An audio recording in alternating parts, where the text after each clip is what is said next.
That's the first sign of civilization I've seen in 8 days. That would be a tanker.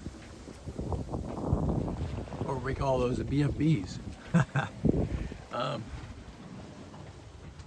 I see him on my AIS as well too, one of my instruments. That's me in the center, that's him down there. Shows that I'm gonna miss him by 6 miles. No need for any type of alteration of course. Just kind of nice to know that there's somebody else out here while I'm sailing along towards California. Yeah, hey Maya, you asked about the Tommy Bahama umbrella. Well, every day it gets better. You know, every time I deploy it, I get a new triangulation technique.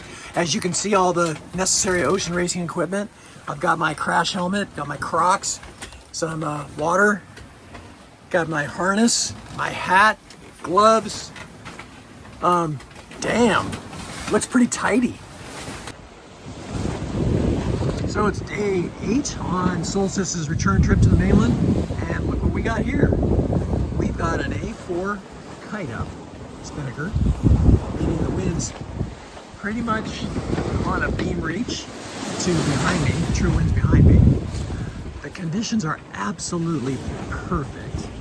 11 knots of breeze, right angle. I'm headed towards the waypoint, which is Monterey, Point Pinos. And you know what? I am not gonna say it because I don't want to jinx it. So I'm not saying anything. Okay, so pretty much I've become a vampire. Well, a pirate vampire. And that's because you gotta hide from the sun. It's just blazingly hot. And now that I turned east, I've got the Tommy Bahama umbrella up. Note the creative triangulation of the deployment today. Every day is a little different, but I've got everything at my fingertips. I've got my crash helmet. I've got my Crocs ready to slide on. My gloves. Everything looks very tidy. There's my harness, my hat. Got pads for my my butt and my knees. What can I say?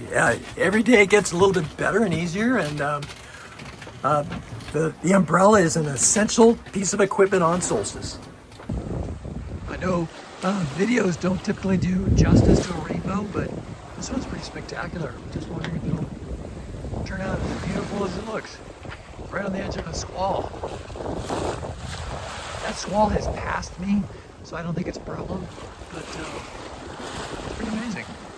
I'm gonna wing out the jib here shortly. I'll show you what that looks like. And here we go. We got a new sail configuration. A wung out jib, Genoa, a little slightly furled with a telescoping whisker pole, Genoa staysail, and a full main. You know, I'm kind of broad reaching right now, and these squalls kept rolling through and made it necessary for me to take down the spinnaker. That was exciting. And this is a good balance, and it's a lot safer. So there you have it. It was a busy day. As you know, we used to have 6 jugs of diesel, 5-gallon jugs, that's 30 gallons on the rail. Now we only have 3 because I just brought the other 3 back, and we're going to put them in the fuel tank down here. So yeah, the day's been busy. I'll let you know how that goes. All right, now, fashion statement update.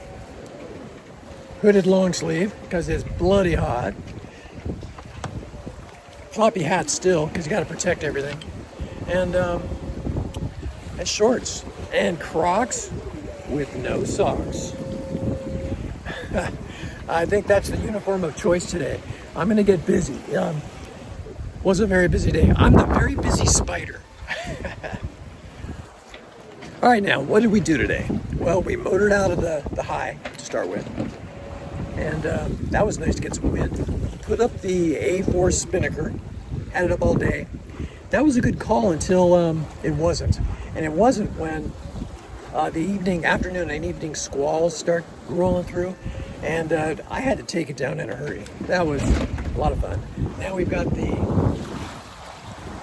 flung out Genoa and the Genoa staysail up, and we've got 15 gallons of diesel in the fuel tank. Wow, it wasn't a boring day.